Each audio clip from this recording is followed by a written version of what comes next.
తాలూకా మున్నూరు కాపు సంఘ భవనంలో ఈ నెల 27న నూతన గ్రంథాలయాన్ని ప్రారంభించనున్నట్లుగా సంఘం అధ్యక్షుడు తోట శివన్న తెలిపారు. పట్టణంలోని ప్రెస్ క్లబ్లో ఆయన సంఘ సభ్యులతో కలిసి మీడియాతో మాట్లాడారు. నిరుద్యోగ యువత కోసం సంఘ భవనంలో స్టడీ రూమ్ ఏర్పాటు చేస్తున్నట్లుగా చెప్పారు. మున్నూరు కాపు యువత నిరుద్యోగులు ఈ సదుపాయాలను సద్వినియోగం చేసుకుని పోటీ పరీక్షల్లో రాణించాలని ఆకాంక్షించారు.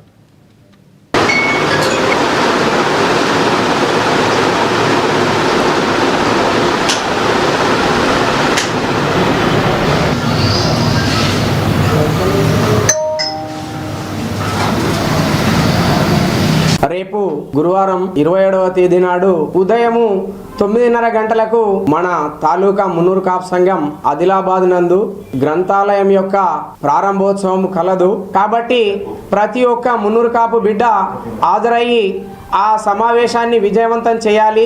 ప్రారంభోత్సవంలో ప్రతి ఒక్కరు పాల్గొనాలని అందరికీ విజ్ఞప్తి చేస్తున్నాం. అట్లాగే మన సంఘ భవనంలో 23,000 రూపాయలతోని బుక్స్ తీసుకొని రావడం జరిగింది గ్రంథాలయం ఏర్పాటు కొరకు. మన సంఘ భవనంలో గల పై అంతస్తులో గ్రంథాలయంతో పాటు మన మున్నూరు కాపు యొక్క యువతీ యువకులకు అట్లాగే మన నిరుద్యోగ యువతి యువకుల కొరకు రీడింగ్ రూమ్ అనేటువంటిది కూడా పక్కన ఏర్పాటు చేయడం అనేటువంటిది జరిగింది. మన కుల బాంధవులందరూ కూడా మన కులంలో ఉన్నటువంటి నిరుపేద అట్లాగే నిరుద్యోగ యువతి యువకులందరూ కూడా ఈ అవకాశాన్ని తప్పకుండా వినియోగించుకుంటారని చెప్పేసి ఆశిస్తున్నాము. మీరు ఈ అవకాశాన్ని సంఘంకి వచ్చినట్లయితే మీ ద్వారా ఐడెంటిటీ కార్డుగా ఆధార్ కార్డును అట్లాగే ఒక పాస్పోర్ట్ సైజు ఫోటోని తీసుకొని వస్తే సంఘం ద్వారా ఒక ఐడెంటిటీ కార్డు అనేటువంటిది కూడా మీకు ఇవ్వడం జరుగుతుంది.